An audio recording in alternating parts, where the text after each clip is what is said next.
Assalamualaikum warahmatullahi wabarakatuh, teman-teman. Nah, di sini saya bersama dengan Kak Hima Manajemen Visi tahun periode 2021-2022. Boleh diperkenalkan diri terlebih dahulu, Mas? Namanya siapa? Oke, perkenalkan nama saya Ali Syafaat dari Angkatan 7. Oke, Mas Alun ya. Harganya Mas Alun ya? Iya. Mas Alun. Bukan Mas A. Oh iya, bukan Mas Al atau Cak Al, bukan teman-teman. Oke, di sini saya ada tugas nih Mas terkait keluar dari perilaku organisasi dari beliau Bapak Mirza. Nah, di sini saya ada 5 pertanyaan nih buat kepengurusannya Mas Alun. Mau tanya-tanya ini berkaitan sama materinya dari Pak Mirza nih Mas. Oke, Gimana? kita mulai dari pertanyaan pertama ya Mas. Oke. Berani kan jawabnya? Jelas. Oke, siap. Yang pertanyaan pertama nih Mas, ini terkait sifat atau karakter yang ada di organisasi ini. Jadi gini Mas, pastinya dalam suatu organisasi itu memiliki anggota dan berbagai karakter yang berbeda-beda kan Mas. Dan biasanya normalnya pasti ada beberapa person itu yang kayak membawa karakter atau sifat atau biasanya problematika mereka kayak sebenarnya masalahnya tuh cuma sama beberapa orang ini, tapi itu bisa dilibatkan ke dalam organisasinya. Nah, gimana nih tips dari Mas Alun biar si person ini kita bisa dikontrol atau paling enggak kita kan nggak bisa ya mengontrol satu orang, setidaknya meminimalisir supaya tidak terjadi konflik-konflik dalam suatu organisasi. Gimana nih dari Mas Alun sendiri selaku Kanima Manajemen? Oke, baik. Kalau kita berbicara terkait organisasi, itu kan pastinya banyak orang di dalamnya. Berbeda-beda sifatnya, karakternya. Gitu. Nah, bagaimana sih cara kita meminimalisir hal tersebut atau kejadian tersebut supaya nggak terjadi di kepengurusan saya? Yang pertama, sebelum kita masuk ke masa kepengurusan yang sesungguhnya, maksudnya teman-teman akan dikenalkan cara kerja himpunan gimana, sistemnya gimana, terus selanjutnya juga ada pengenalan atau training atau biasa yang lebih dikenal dengan upgrading. Nah, di situ itu dijabarkan bahwasanya himpunan itu kayak gini tuh. Yang pertama, himpunan itu pasti harus profesional kayak gitu. Profesional dalam hal apapun itu. Dan nanti juga akan diedukasi. Biasanya permasalahan yang muncul dalam organisasi itu apa aja sih kayak gitu kan. Nah, pastinya itu akan banyak.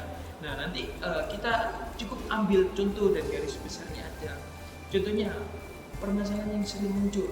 Salah satunya adalah membawa masalah luar ke dalam organisasi atau membawa masalah organisasi keluar kayak gitu.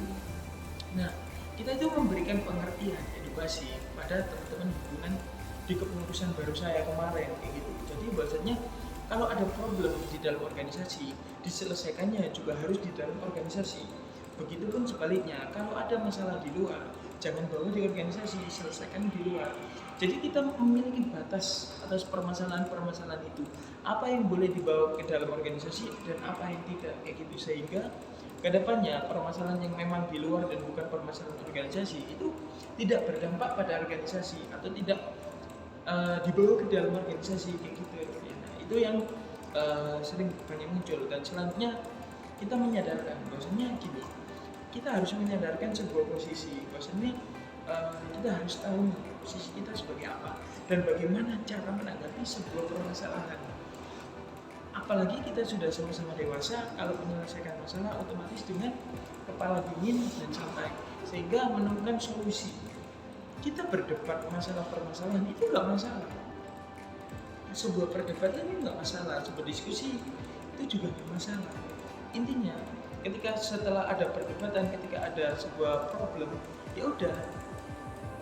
Nantinya jika di luar, ya udah kita harus bisa aja karena emang sudah selesai. Kita juga harus sama-sama sadar bahwasanya hal tersebut juga kalau memang beneran selesai, ya selesai kayak gitu. Dan jadi jangan diukit-ukit lagi di belakang kayak gitu. Intinya kayak gitu. Kita beri edukasi. Kalau permasalahan memang selesai, ya udah selesai kayak gitu juga. Oke, intinya diberikan pengertian terlebih dahulu ya gimana caranya membatasi lah antara permasalahan pribadi dan juga permasalahan di organisasi. Oke, bagus banget nih jawabannya nih Mas Alun. Nice answer ya Mas. Oke, selanjutnya pertanyaan kedua nih Mas. Nah, menurut Mas Alun, pemimpin yang ideal itu seperti apa apa sih? Dan untuk gaya kepemimpinan sendiri kan banyak ya Mas macamnya. Nah, kalau boleh tahu nih, gaya kepemimpinan dari Mas Alun yang diterapkan di HMDM itu seperti apa? Oke, kayak kepemimpinan yang ideal itu seperti apa sih? Hmm. Kalau menurut saya pribadi, pribadi ya, kayak kepemimpinan yang ideal itu bisa menyesuaikan kondisi. Jadi gini, kan gaya kepemimpinan ada banyak, ada yang transaksional, ada yang otoriter, terus ada yang seperti pelayan kayak gitu. Nah, kalau saya pribadi itu fleksibel atau bisa dikatakan ya mengikuti kondisi lingkungan yang ada. Contohnya kayak gini, ada problem atau ada seseorang yang memang bisanya dihadapi dengan cara otoriter, ya udah kita harus otoriter kayak gitu. Terus ada orang yang memang harus kayak kepemimpinan seorang pemimpin itu kayak harus dibantu atau seperti pelayan kayak gitu, ya udah kita harus menyesuaikan hal tersebut. Dan seumpamanya juga ada memang anggota yang harus transaksional nih, cara cara apa ya bahasanya, cara menyelesaikan masalahnya atau cara mengerjakan sesuatu, ya udah kita harus transaksional juga, jadi fleksibel, kita menyesuaikan staff kita. Tapi kita nggak harus selalu menyesuaikan, ada di mana kita harus mengambil keputusan sendiri. Ya udah, aku maunya contoh dalam 1 tahun aku mau 3 kali atau 4 kali kayak kepemimpinanku harus kayak gini, nggak bisa diganggu juga, itu nggak apa-apa. Itu menunjukkan bahwasanya kamu juga memiliki ketegasan atas hal itu gitu. Kalau aku pribadi sih kayak gitu ya, itu menurutku kayak kepemimpinan yang ideal, jadi bisa menyesuaikan staff, bisa menyesuaikan kondisi dan juga mengerti kondisi kayak gitu, tapi juga tidak kehilangan powernya atau tidak kehilangan wibawanya. Jadi sehingga kita sangat juga dihormati dan juga dihargai, bukan berarti kita hilang hormat, tapi kayak ya udah kita menghargai kalian juga harus menghargai kita kayak gitu sih. Ini ada timbal baliknya juga ya Mas. Jadi kepemimpinannya Mas Alun itu lebih ke fleksibel, artinya mengerti kondisi dari staff-staffnya. Oke, sip. Oke, selanjutnya pertanyaan ketiga nih Mas, terkait negosiasi nih, aku masuk ke negosiasi. Nah, biasanya kan seorang pemimpin kan dituntut untuk mendengarkan aspirasi dari manajemen nih. Nah, kalau misalkan kita dihadapkan di suatu kondisi di mana kayak aspirasinya itu nggak bisa terrealisasi nih Mas. Nah, gimana caranya Mas Alun bisa negosiasi sama manajemen? Kalau kayak memberikan pengertian ini loh nggak bisa direalisasikan karena pengaruh ini dan ini. Nah, mungkin gimana sih tips dari Mas Alun untuk bisa menegosiasi dengan teman-teman? Pastinya nanti seumpamanya kalau kita menjadi pemimpin, pasti banyak nih yang menyarankan atau memberikan sebuah aspirasi kepada kita gitu. Entah apapun itu, entah permasalahan sekecil apapun sampai sebesar apapun itu gitu. Otomatis kita sebagai pemimpin atau yang berada di atas otomatis harus menerima aspirasi itu dan mengupayakannya supaya aspirasi tersebut dapat terrealisasi atau dapat dikabulkan lah kasarannya. Nah, terus seumpamanya kita sudah mengupayakan sebaik mungkin tapi tidak terlaksana atau tidak terrealisasi, terus bagaimana sih cara komunikasi kita kepada masyarakat atau KM gitu. Nah, otomatis yang pertama saya pribadi itu akan mengajak kumpul teman-teman dan membahas bahwasannya kita sudah menyampaikan aspirasi kalian, step-stepnya bagaimana dan problemnya kenapa kok nggak terrealisasi. Kita juga menjelaskan bahwasanya problemnya ini. Ada hal yang memang nggak bisa dikabulkan secara semuanya, tapi paling tidak kita sudah mencapai poin-poin ini loh untuk mengupayakan aspirasi kalian kayak gitu. Jadi pasti kita akan selalu mengupayakan aspirasi tersebut agar bisa 100%. Mungkin saat ini masih entah 30% atau 20%. Kami juga mohon maaf karena aspirasi kalian belum bisa kita realisasikan sepenuhnya. Jadi mungkin beri kita waktu tambahan untuk merealisasikan aspirasi kalian gitu, dan menyampaikan kepada entah itu kepada dosen, entah itu kepada kemahasiswaan atau siapapun itu yang menurut kalian itu harus disampaikan kayak gitu. Jadi ya udah kita memberikan pengertian yang sangat pengertian dan kita berbicara dengan kepala dingin, entah kalian nggak terima atau marah-marah, ya udah kita lapang dada, maksudnya kita menceritakan kondisi yang sebenarnya supaya apa, daripada kita berbicara iya tapi hasilnya nol, lebih baik kita jujur di awal, dan supaya juga kalian nggak terlalu berharap lebih, bahwa seumpamanya kalau ada aspirasi yang nggak bisa terrealisasi kayak gitu. Jadi kita berbicara lah apa adanya, kita sudah mengoptimalkan, memaksimalkan, ya udah kalau hasilnya memang cuma segitu kayak gitu sih. Ini lebih transparan aja sama teman-teman KM. Tetap mengupayakan ya Mas. Pasti mengupayakan sebaik mungkin. Oke, betul banget. Soalnya kan nggak semua aspirasi dari mereka bisa ditampung kan. Oke, next question nih Mas. Nah di sini kan saya lebih tanya terkait komunikasi. Kan Mas Alun ini adalah kalimat peralihan dari online menuju offline, ya kan? Pasti komunikasi itu kayak udah bener-bener problem banget nih di beberapa kalimat sebelumnya juga. Nah, Mas Alun nih tantangan dari peralihan online menuju offline terkait komunikasi itu kayak gimana sih Mas? Terus mungkin ada solusi sendiri nih dari Mas Alun untuk mengatasi hal tersebut. Oke, komunikasi ya. Komunikasi itu merupakan hal yang paling mendasar dalam hubungan antar manusia. Sebelum kita organisasi ya, tapi hubungan antar manusia. Kalau hubungan antar manusia komunikasi saja jelek, bagaimana kita bisa meneruskan ke hubungan selanjutnya, yaitu sebuah organisasi. Jadi komunikasi itu hal yang paling kecil, tapi harus sangat-sangat diperhatikan.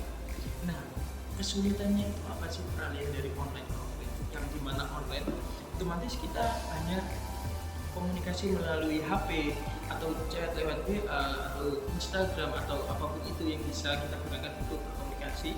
Nah, tantangannya itu sangat besar. Mungkin kadang juga ada pemimpin itu yang malu ketika ngajak ngobrol staffnya lebih dahulu atau ngobrol dengan orang lain lebih dahulu. Ada juga yang sifatnya kayak gitu, dan memang ada juga yang gerapiak dan memang kayak aku mumpung ini offline, aku mau mengajak siapapun untuk ngomong. Nah kayak gitu. Nah, hal yang paling mendasar adalah dimulai dari pemimpin itu sendiri.